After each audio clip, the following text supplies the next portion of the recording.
Magandang araw mga ka-showbiz! Narito na naman tayo para sa isa na namang trending na usapin sa social media.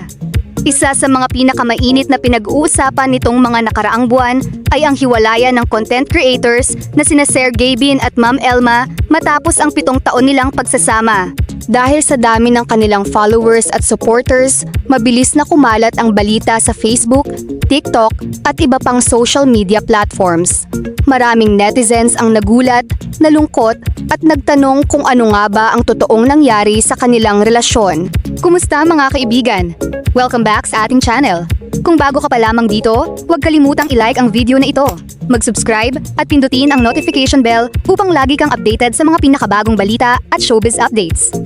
Sa loob ng maraming taon, nakilala sina Sergey Bin at Ma'am Elma bilang isa sa mga pinakasikat na content creator couple sa social media.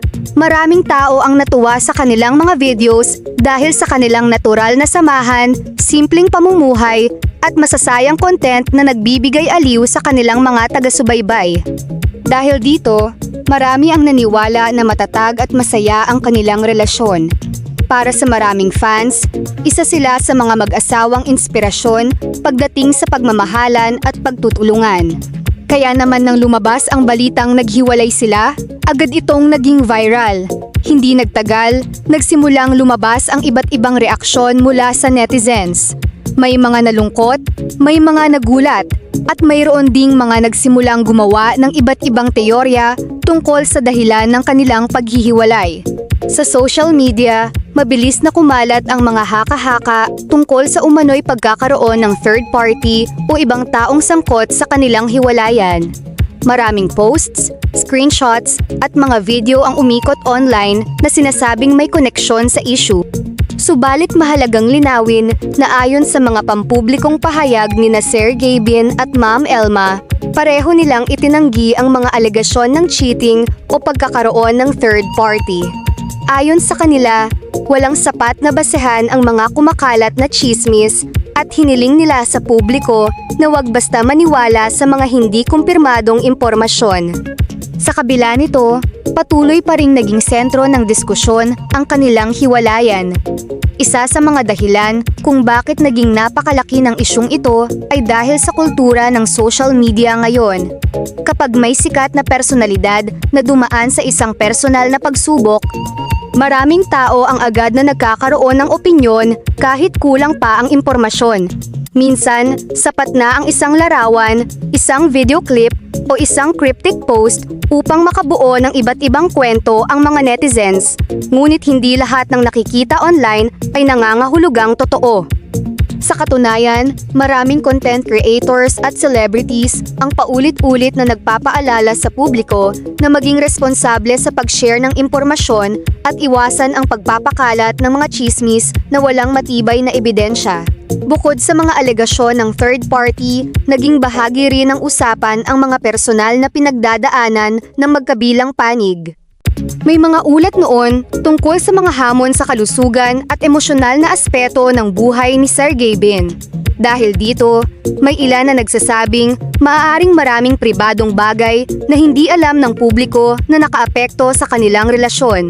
Gayunpaman, wala ring opisyal na pahayag na nagkukumpirma na ito ang direktang dahilan ng kanilang paghihiwalay. At dito natin makikita ang isang mahalagang katotohanan.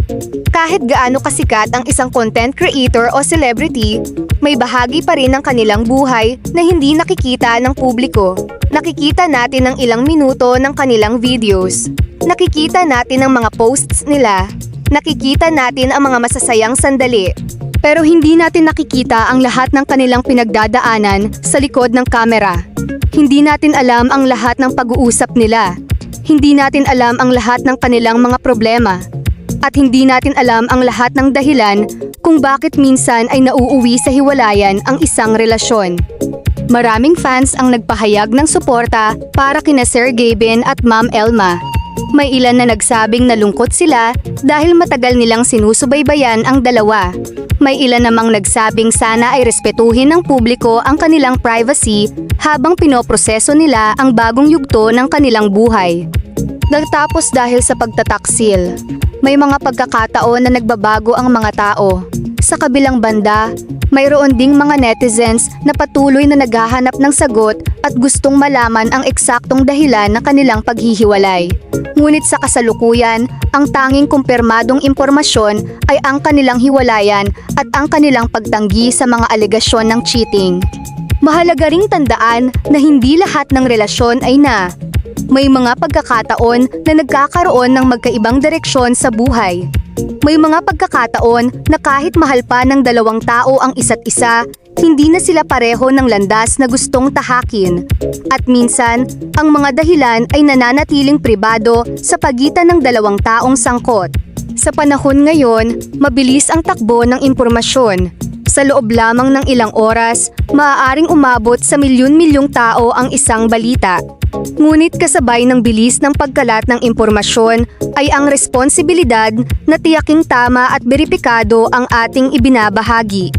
Ang kaso ni Sergey Bin at Ma'am Elma ay isang magandang paalala na hindi lahat ng viral na kwento ay dapat paniwalaan agad. Bilang mga netizens, mahalagang suriin muna ang impormasyon bago magbigay ng opinyon. Mas mabuti ring maghintay sa opisyal na pahayag kaysa umasa sa mga screenshot, edited videos o anonymous posts na walang malinaw na pinanggalingan. Sa huli, ang pinakamahalagang bagay ay ang respeto. Respeto sa katotohanan, respeto sa privacy ng mga taong sangkot, at respeto sa proseso ng paghilom ng dalawang taong dumaan sa isang mahirap na yugto ng kanilang buhay. Para kina Sergey Bin at Ma'am Elma, tiyak na hindi naging madali ang pagharap sa mata ng publiko habang dumaraan sa personal na pagsubok. At para naman sa kanilang mga taga-suporta, ang pinakamagandang maibibigay na suporta ay ang pag-unawa at pagrespeto sa kanilang mga desisyon.